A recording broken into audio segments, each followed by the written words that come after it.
నమస్తే అండి, welcome to Ravanamma garden. చూసారా మా సీతాఫల మొక్క? ఇది ఎన్ని కాయలు చూడండి ఎంత పెద్దగా వేసాయో.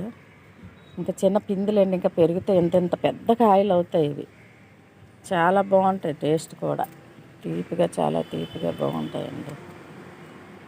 మన మన మన ఆర్గానిక్గా పండించుకుని ఏవైనా చాలా టేస్ట్గా ఉంటాయండి. సరే,